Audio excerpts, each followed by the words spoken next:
కడప జిల్లా కలెక్టర్ కార్యాలయం ముందు కాంగ్రెస్ కమిటీ ఆధ్వర్యంలో కూటమి ప్రభుత్వానికి వ్యతిరేకంగా థాలీ బజావో కార్యక్రమం నిర్వహించారు. ప్లేట్లు, స్పూన్లతో పెద్ద శబ్దం చేస్తూ నిరసన వ్యక్తం చేశారు. ఈ కార్యక్రమంలో కాంగ్రెస్ పార్టీ జిల్లా అధ్యక్షురాలు విజయజ్యోతి పాల్గొన్నారు. కూటమి ప్రభుత్వం ఇచ్చిన హామీలను నెరవేర్చకుండా కమిటీలతో, ప్రణాళికలతో కాలయాపన చేస్తోందని ఆరోపించారు.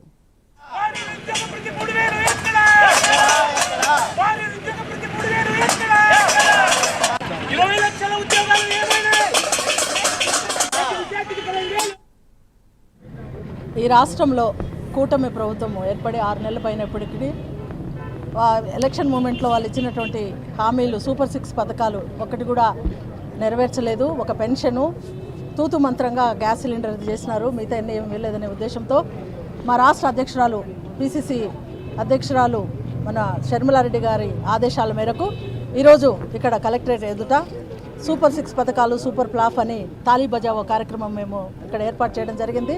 ఇందులో భాగంగా డిస్ట్రిక్ట్ నుంచి అన్ని తాలూకాల నుంచి అన్ని కోఆర్డినేటర్లు ఇక్కడ ఉన్నటువంటి నాయకులు మేమందరం కలిసి ఇప్పుడున్న ప్రభుత్వము మేల్కొల్పి వాళ్ళు హామీలు ఇచ్చినటువంటి సూపర్ 6 పథకాలు వెంటనే అమలు చేయాలనే ఉద్దేశంతో ఈ కార్యక్రమం చేయడం